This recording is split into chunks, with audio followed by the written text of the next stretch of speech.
ओम कृष्णाय वासुदेवाय हरे परमात्मे प्रणता क्लेशनाशाय गोविंदाय नमो नमः। ओम नमो भगवते वासुदेवाय। श्री राधा कृष्णाभ्यम नमः। श्रीमद् भगवत महापुराण प्रथम स्कंद 17वां अध्याय। महाराज परीक्षित द्वारा कलयुग का दमन।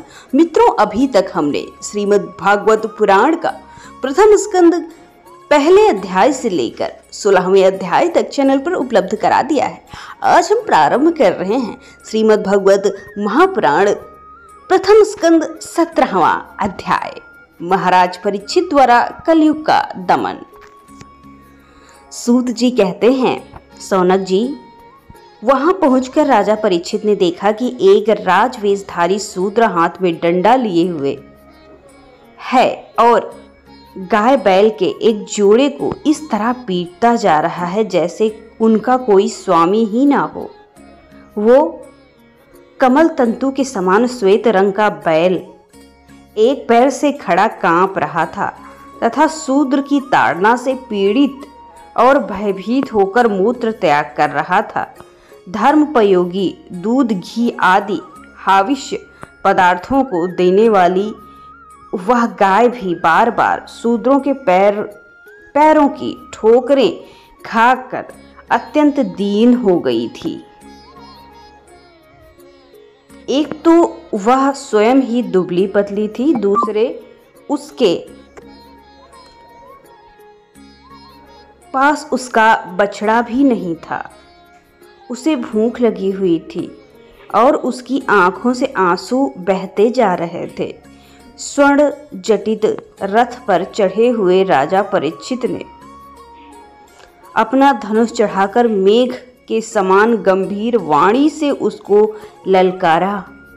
अरे तू कौन है जो बलवान होकर भी मेरे राज्य में इन दुर्बल प्राणियों को बलपूर्वक मार रहा है?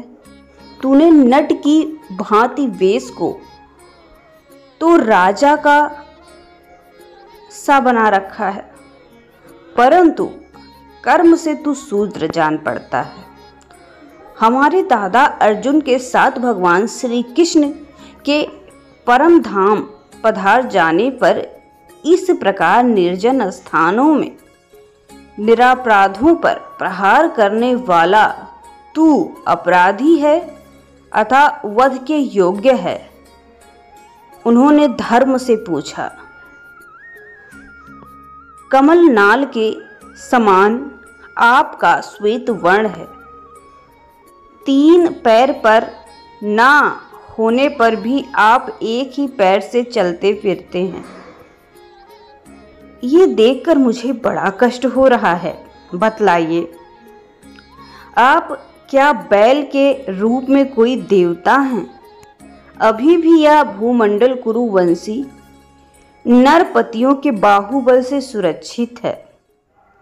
इसमें आपके सिवा और भी किसी भी प्राणी की आंखों से शोक के आंसू बहते मैं देख नहीं सकता। धेनुपुत्र, अब आप शोक न करें, इस शूद्र से निर्भय हो जाएं।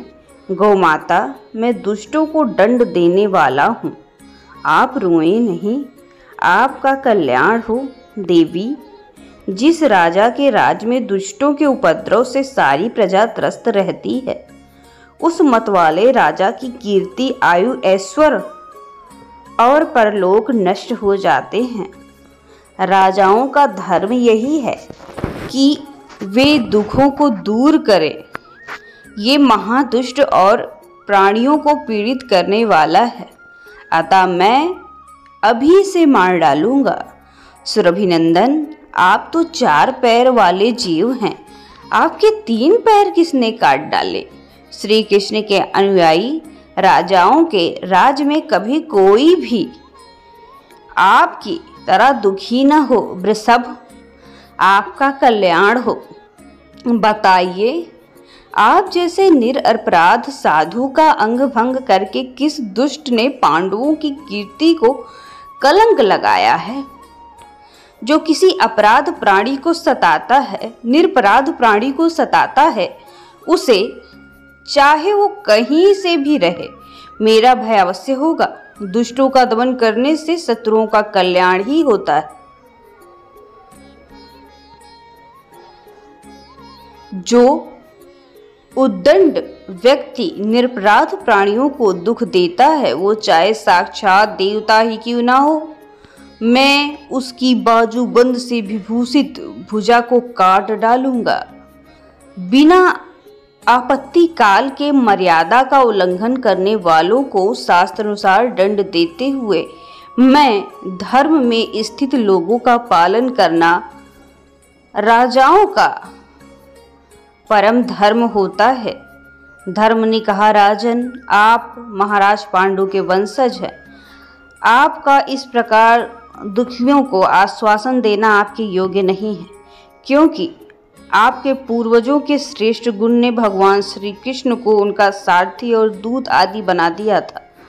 नरेंद्र, शास्त्रों के विभिन्न वचनों से मोहित होने के कारण हम उन पुरुषों को नहीं जानते जिससे क्लेशों के कारण उत्पन्न होते हैं। जो लोग किसी भी प्रकार के द्वैत को स्वीकार नहीं करते, वे अपने आप को ही अपने दुख का कारण बतलाते हैं। कोई प्रारब्ध को कारण बतलाता है, कोई कर्म को कारण बतलाता है, कुछ लोग स्वभाव को तो कुछ लोग ईश्वर को दुख का कारण मानते हैं। किन्हीं किन्हीं का ऐसा भी निश्चित होता है कि दुख का कारण ना तो कर्म द्वारा जाना जा सकता है, न वाणी द्वारा बतलाया जा सकता है। राजर्षि, अब इसमें कौन सा मत ठीक है, ये आप अपनी बुद्धि से विचार कीजिए। सूत जी कहते हैं, ऋषि श्रेष्ठ, धर्म का प्रवचन सुनकर सम्राट परीक्षित बहुत प्रसन्न हुए। उनका खेद मिट गया। उन्होंने स्थानचित्र होकर उनसे कहा। परीक्षित ने कहा, धर्म का तत्व जानने वाले वृषभदेव, आप धर्म का उपदेश कर रहे हैं। अवश्य ही आप वृषभ के रूप में स्वयं धर्म हैं। अपने अपनों को दुख देने वाला इसलिए नहीं बताया जाता कि अधर्म करने वालों को जो नरक आदि प्राप्त होते हैं, वे ही चुगली करने वालों को मिलते हैं।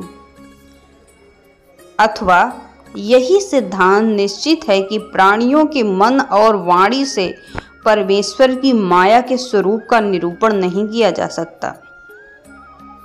धर्मदेव, सतयुग में आपके 4 चरण थे, तप, पवित्रता, दया और सत्य। इस समय अधर्म के अंश गर्व, आसक्ति और मद से 3 चरण नष्ट हो चुके हैं। आपका चौथा केवल सत्य ही बचा है। उसी के बल पर आप जी रहे हैं। असत्य से पुष्ट हुआ ये अधर्म रूप कलयुग उसे भी ग्रास कर लेना चाहता है। ये गौ माता साक्षात पृथ्वी हैं।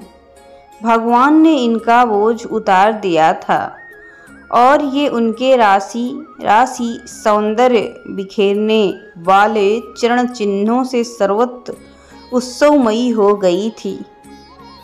अब ये उनसे बिछुड़ गई हैं। ये साध्वी अभाग्नि के समान नेत्रों से जल बहाकर चिंता कर रही हैं कि अब राजा का स्वांग बनाकर ब्राह्मण दोही शूद्र ही मुझे भोगेंगे। महारथी परीक्षित ने इस प्रकार धर्म और पृथ्वी को सांत्वना दी। फिर उन्होंने अधर्म के कारण रूप कलयुग को मारने के लिए तीक्ष्ण तलवारें उठाई। कलयुग ताड़ गया कि ये तो अब मुझे मार ही डालना चाहते हैं।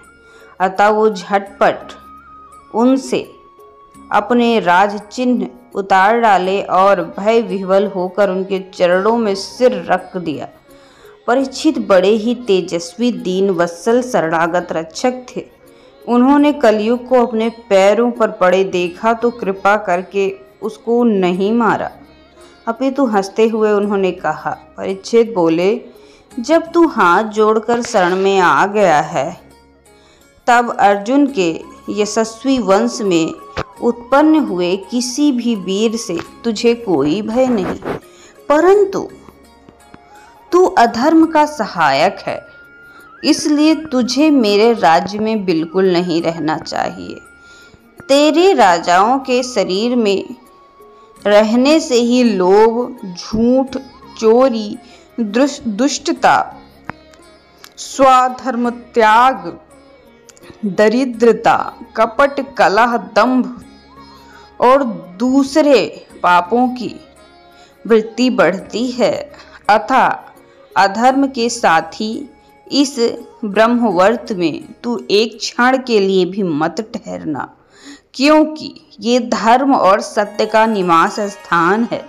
इस क्षेत्र में यज्ञ विधि के जानने वाले महात्मा यज्ञों द्वारा यज्ञ पुरुष भगवान की आराधना करते हैं। इस देश में भगवान श्री हरि यज्ञों के रूप में निवास करते हैं। यज्ञों के द्वारा उनकी पूजा होती है और वे यज्ञ करने वालों का कल्याण करते हैं। वे सर्वात्मा भगवान वायु की भांति समस्त चराचर जीवों के भीतर और बाहर एक रस स्थित रहते हुए भी उनके कामनाओं को पूर्ण करते हैं। सूत जी कहते हैं, परीक्षित की ये आज्ञा सुनकर कलयुग सिरह उठा। यमराज के समान मारने के लिए उद्धत हाथ में तलवार लिए हुए परीक्षित से वो बोला। कलि ने कहा, सर्वभौम, आपकी आज्ञा से जहाँ कहीं भी मैं रहने का विचार करता हूँ, वहीं देखता हूँ कि आप धनुष बाण चढ़ाए खड़े हैं। धार्मिक शिरोमणे, आप मुझे वो स्थान बतलाइए जहाँ मैं आपकी आज्ञा का पालन करता हुआ स्थिर हो सकूं। सूत जी कहते हैं, कलयुग की प्रार्थना स्वीकार करके राजा परीक्षित ने उसे 4 स्थान दिए। द्वैत, मद्यपान, स्त्री संग और हिंसा। इन स्थानों में क्रमशः असत्य, मद, आसक्ति और निर्दयता, ये 4 प्रकार के अधर्म निवास करते हैं। उनसे और भी स्थान मांगे। तब सामर्थ्य परीक्षित ने उसे रहने के लिए एक और स्थान यानी स्वर्ण धन दिया। इस प्रकार कलयुग के 5 स्थान हो गए। झूठ, मद, काम, वैर और रजोगुण। परीक्षित के दिए हुए इन्हीं 5 स्थान में अधर्म का मूल कारण कलि उनकी आज्ञाओं का पालन करता हुआ निवास करने लगा।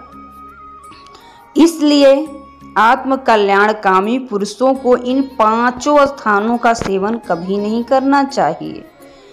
धार्मिक राजा, प्रजा वर्ग के लौकिक नेता और धर्मोपदेष्टा गुरुओं को तो बड़ी सावधानी से इनका त्याग कर देना चाहिए।